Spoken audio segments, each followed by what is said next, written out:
said, you have taken any medications, washed your face, brushed your teeth, set your alarm, plugged in your devices. I know I already said set your alarm, but that's the one thing I forget to do. And I want you to sit back and relax while I read you a true creepy encounter.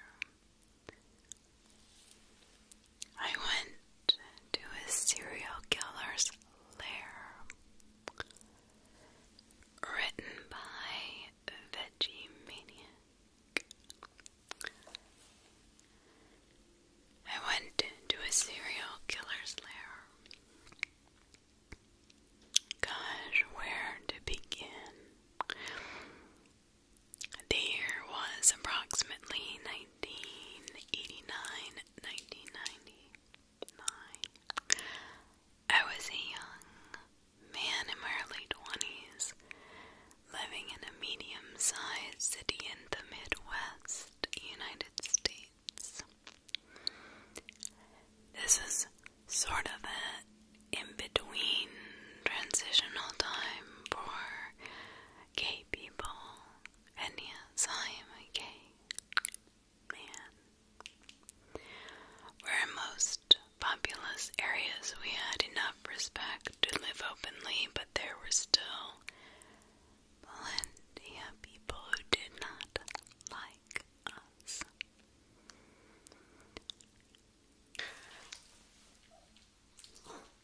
It was well before the invention of smartphones, and the internet was still in the early stages of mass adoption. There were large communities online, but it was not yet at the point where most Americans were online. Online socialization consisted of chat rooms hosted by various servers like AOL,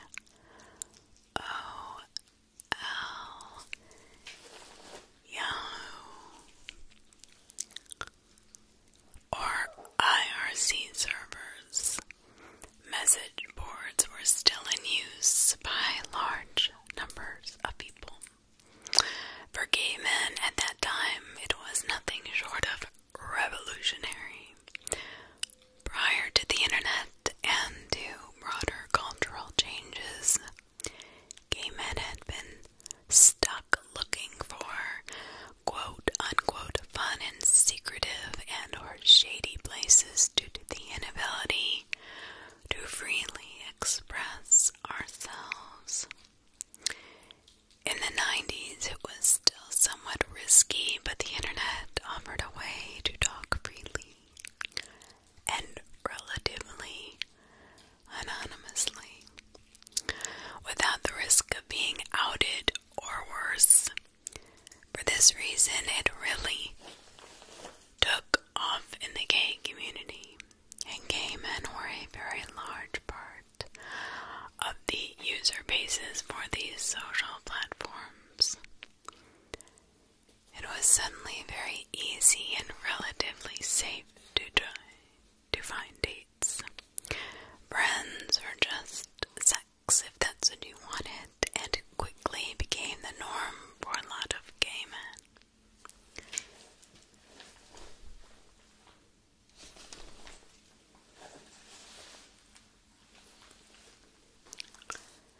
On the other hand, being such a new communication tool for most people, we were sometimes blind to the risks.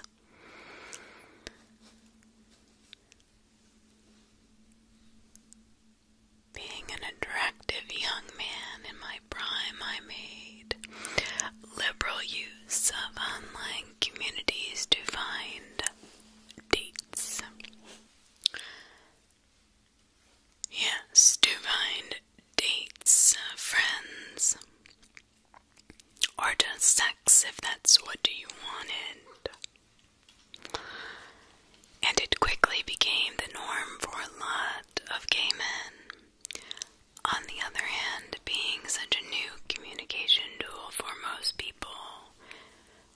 sometimes blind to the risks.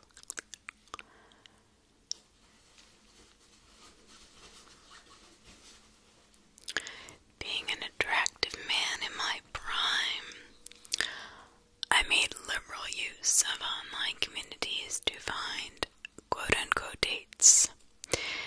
That is to say, I had plenty of hookups. My city had a decent number of chat rooms and personal message boards, and I had mostly great experiences.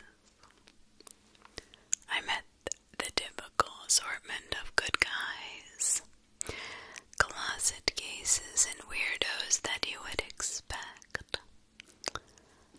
I wasn't an absolute hoe by most standards, but suffice to say that a cute gay guy at that time could generally have a lot more dates than your typical straight person. At some point during this time, I had some brief chat on a message board with a guy from my city. I forgot his screen name. It's been over 20 years, so let's call him Slim Guy 65.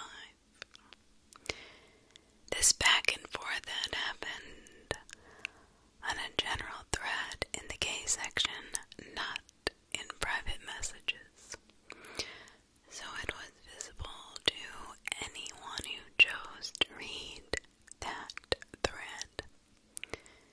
Nothing had come of it, but about a week later I received an email from an unrecognized address. The email basically said, "Hey, I'm not gay, and I don't agree with the gay lifestyle. I'm here because my friend met Slim Guy 65 person from this message board. The guy really hurt him. I don't want this to happen to anyone else." My friend tried to tell the police, but they would not do anything. I see you were talking to Slim Guy 65, so just be careful and stay away from him. Okay, that's really strange. What does this person mean by really hurt him? Was his heart broken? Did he beat him up or verbally abuse him or what? I had to respond to the email, and that's what I did, asking for clarification on what exactly happened. I never received a response. I was slightly weirded out by it, but on the other hand, it's an anonymous email from someone who doesn't respond and is vague about their warning. This could be anything. It could be some disgruntled ex trying to mess with the guy. It could be a real warning about someone gay bashing. It could be someone trolling who doesn't have anything to do with anyone. But I did keep it in the back of my mind, yet shrugged it off for the most part. Several weeks later, I had a weekday off and decided to take to the internet to fish for some, dates, as was my custom. Lo and behold, I had an email response to a personal ad. Guess who it was? Slim Guy 65. He was offering to meet me at his place to hang out and just have a good time.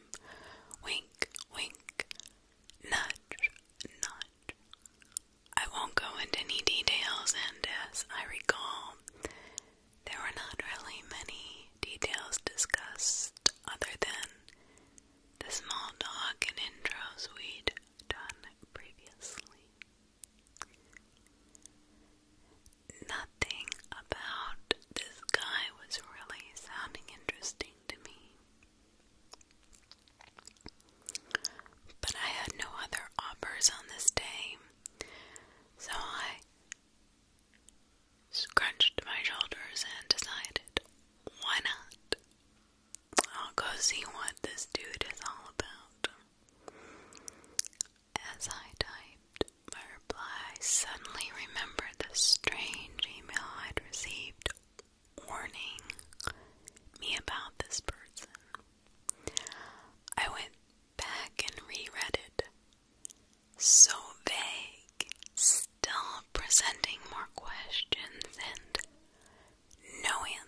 of several identical duplexes.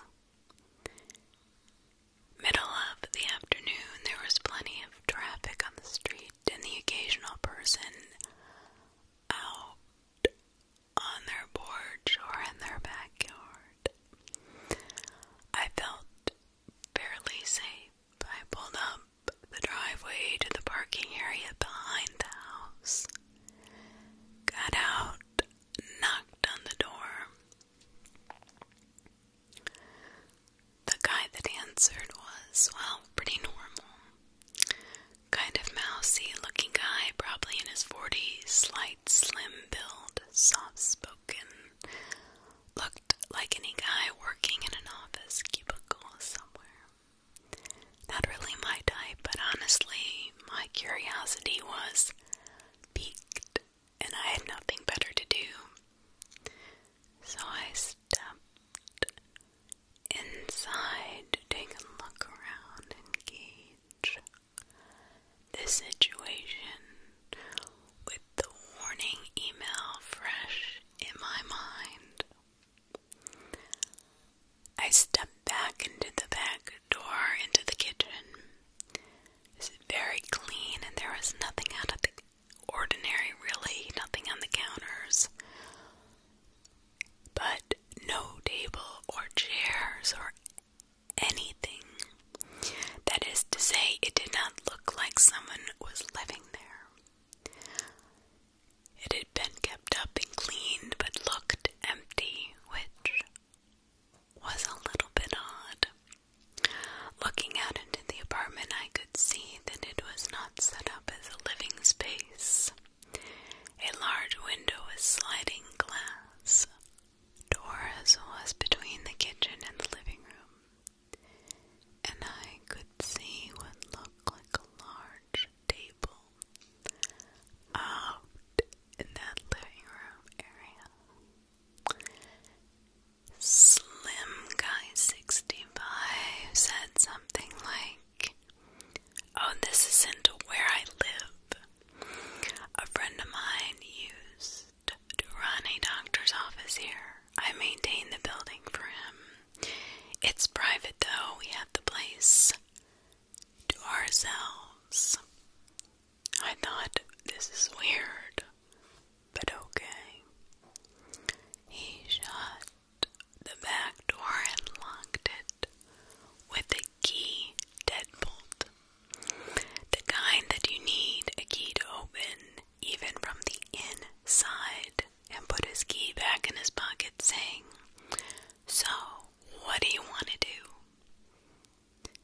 Now, let me just tell you, at this point, my danger sense spiked. This is not a normal home, and why is he locking the door from the inside? It is not necessarily suspect. A lot of people have that sort of lock on their door, and the door is a window, so it even makes a little bit more sense. Still, something is not right here. I could feel it. I could tell, and now I was locked in. I asked Slim Guy why he was locking the door like that, which immediately flustered him.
keys and I told him to unlock the goddamn door and that I don't want to be locked in here.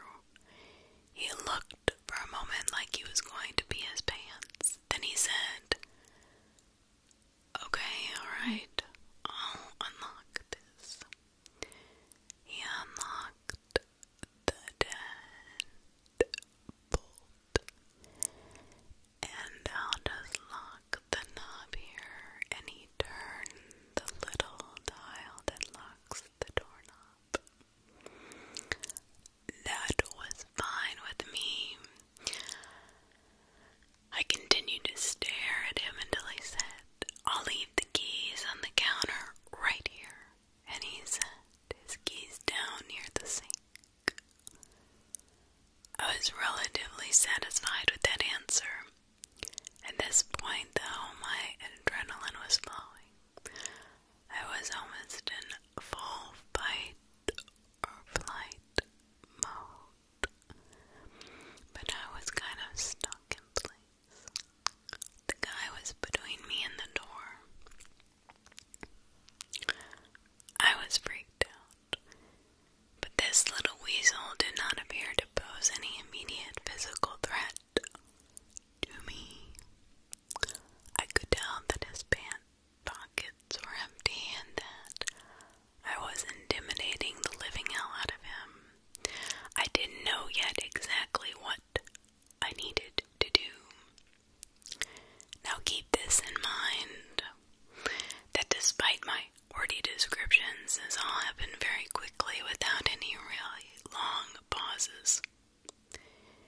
It had only been maybe 1 to 2 minutes since I had stepped in the door.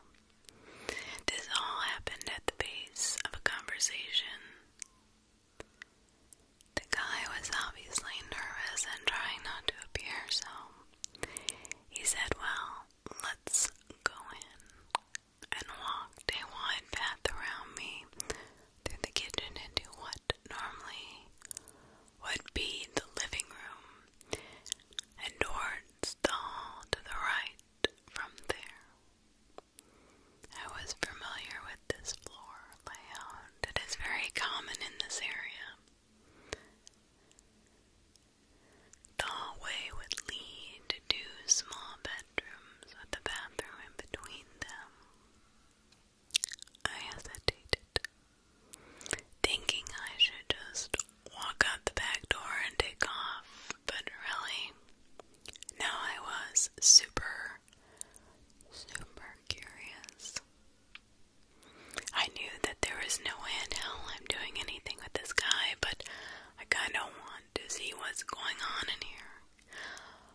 Also, I'm confident that he cannot take me if it comes to a fight. So I slowly headed toward the living room. I felt like I was walking in slow motion. From the kitchen entrance, I could see a large rectangular stainless steel table taking up a lot of the living room space.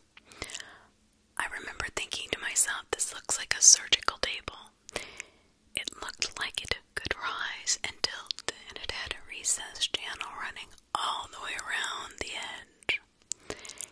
In hindsight, I now know what that was. It was 100% a mortician's table.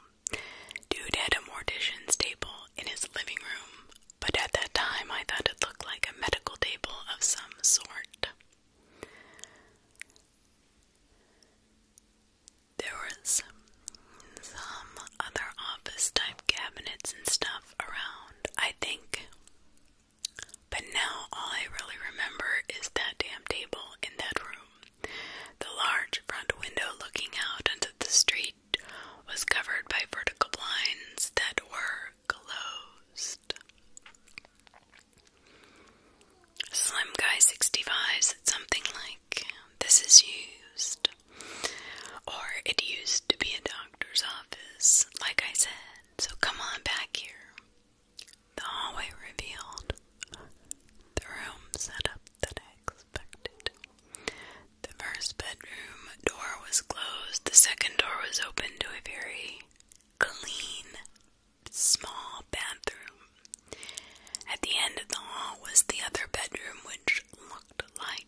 was sitting near the center of the room. The room had an old dark carpet and those wood-paneled walls. I noticed that the walls were completely paneled with no windows. And I know that room had at least one window originally. There was also a phone in there, plugged in and sitting on the floor. It was an old office phone, probably from, I don't know, around the early 80s or maybe 90s. Dingy beige plastic with several buttons to manage different phone lines. Just sitting on the carpet near the wall with the chair at the slight distance facing the phone. There was nothing else in that room.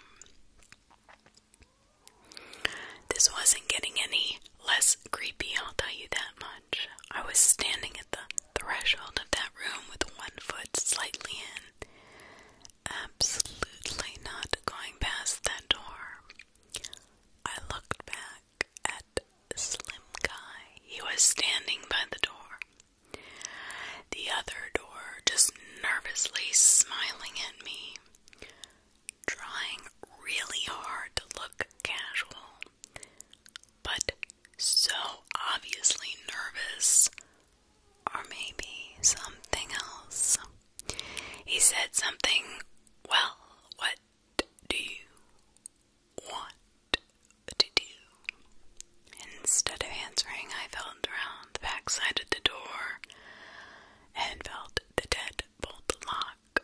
Sure enough, nothing there but the smooth wood of the door. It also dawned on me that I did not see a light switch anywhere for the ceiling lamp, which, well, I was curious where was the switch, but who knows, it should have been just inside the door, of course, but that original switch was covered up by the paneling.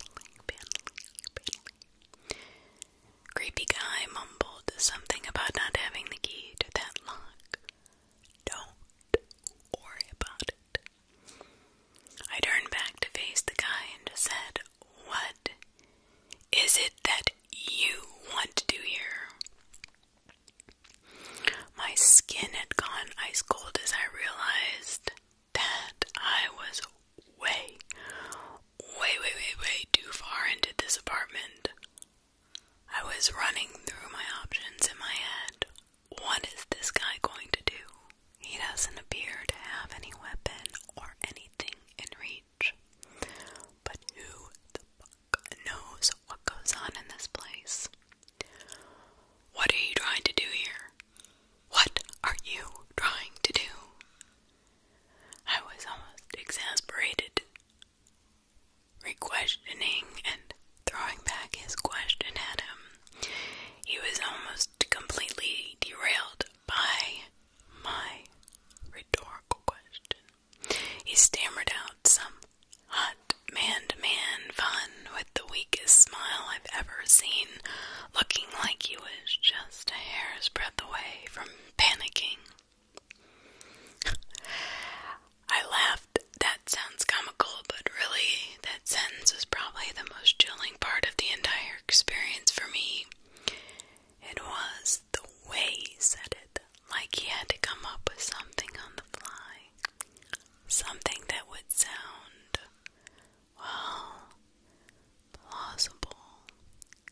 And he failed.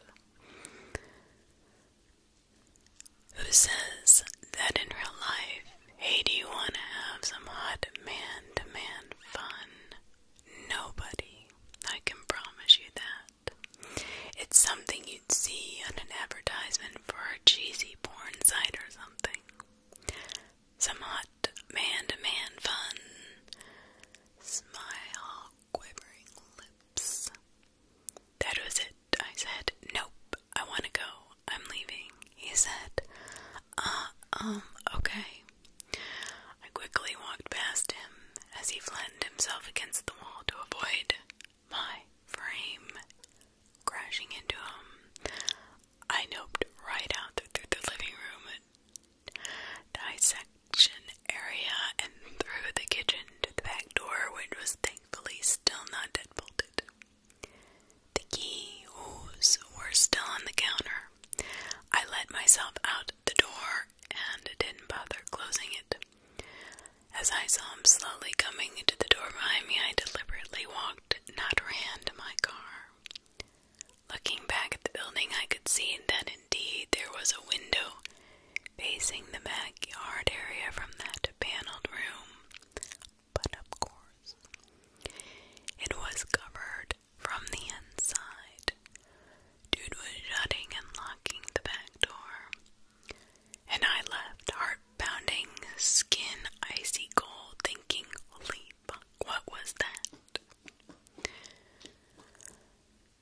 Was this guy some sort of killer, or is he just an awkward, closeted gay guy with access to a sterile-looking apartment with an autopsy mortuary table and a windowless room that locks from the inside? With a chair and a phone and no light switch, it's clear to me that the poor soul who walks into the room gets locked in. He probably shuts off the light from somewhere and calls the phone. Other than that, it's anyone's guess what's happening in there. I assumed the friend of the judgmental person who emailed me must have been some kind of kid that got locked in for whatever game ensues. Driving home at first, I thought, of course, I have to call the police and tell them what's in that place. But thinking it through, I realized I didn't really have any crime to tell them about. I went to meet a man for casual sex and what? He has a room with a chair in it. He has, as I thought at the time, an exam table. The police aren't going to do anything with that story. The guy didn't touch me or do anything to me, and I left. No harm done. I considered calling an anonymous tip line, but again, what exactly would I report? There was no actionable crime. Also, keep in mind that at the time, while the local police in the city were pretty decent, they weren't especially interested in getting involved with helping the gay community.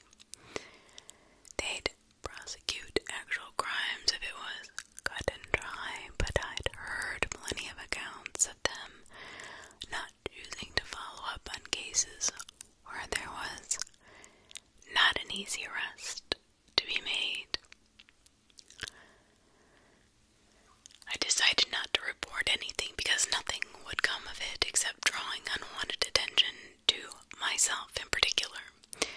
Even in retrospect, I think that was probably the most rational choice to make. If this happened today in 2020, the law enforcement would probably be a lot more interested in it. However, back then, not so much. Live and learn, I guess. I still drove past that house once in a while in the normal course of life for several years, and I'd pay attention to how it looked. The vertical blinds were closed for maybe 5 or 6 years whenever I went